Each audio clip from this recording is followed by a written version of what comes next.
Welcome to a new eAcademy episode dedicated to the wireless systems. Today we will continue discussing the topic of how to check the level of radio signal sent from wireless devices.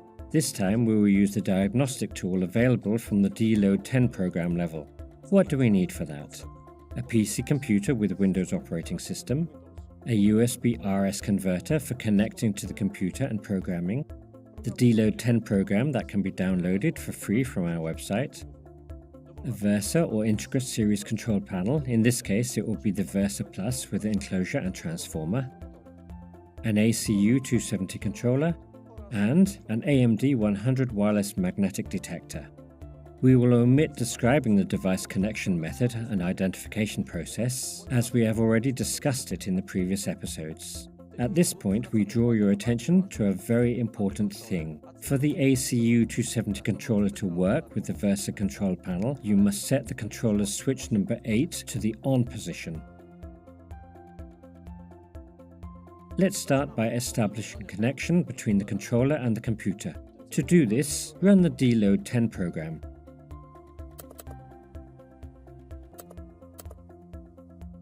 In the File menu, select the New Device command. Then ACU 100 Wireless Systems Controller. A window will open with a list of wireless devices. In the case of factory default settings, the list is empty. In the upper left corner of the window, below the program icons, the Not Connected information is displayed in a yellow background. It means that the controller has failed to connect to the computer and the program.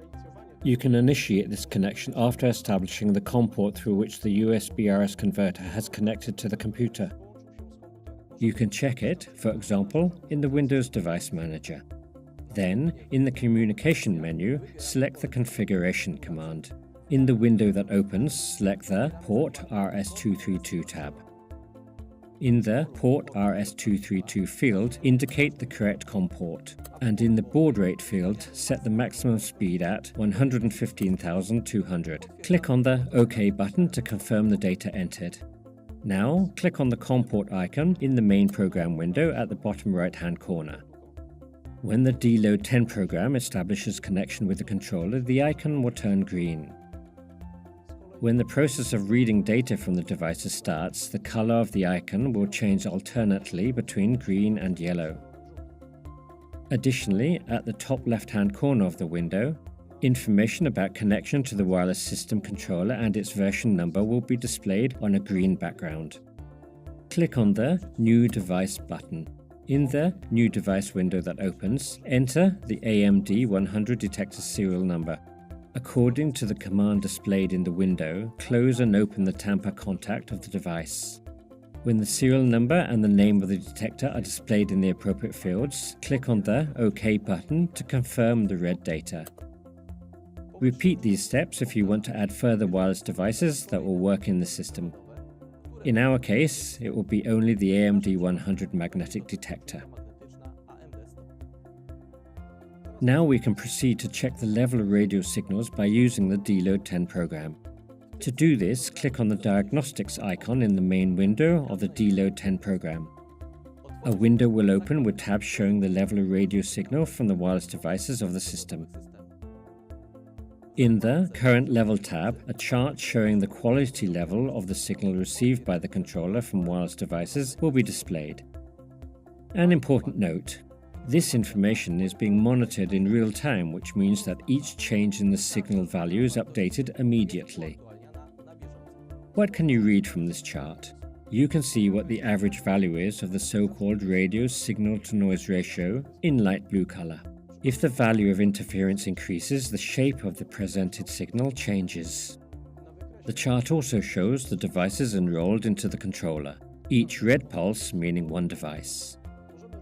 You can also read how many other wireless devices the controller can see within its range, even if they are not our devices. Each blue pulse means one device. And now we would like to talk about the radio signal propagating in space. Imagine balls being thrown against a fence made of wire netting.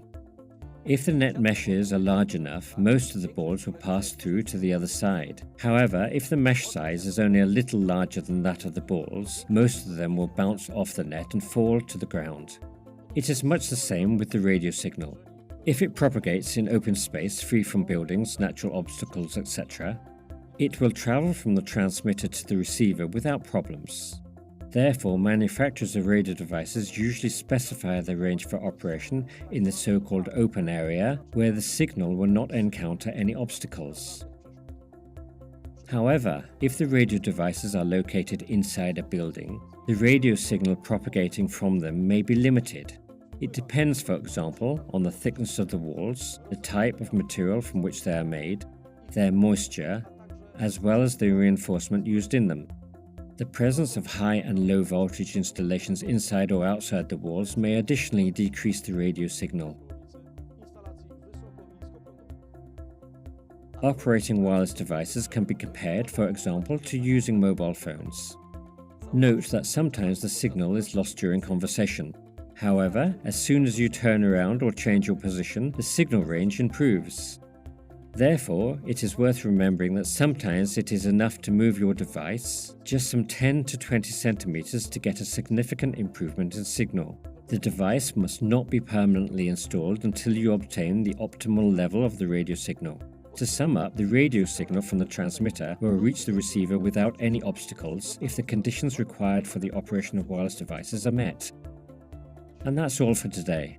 Thank you for your attention. We invite you to watch the new episode of E Academy. See you soon.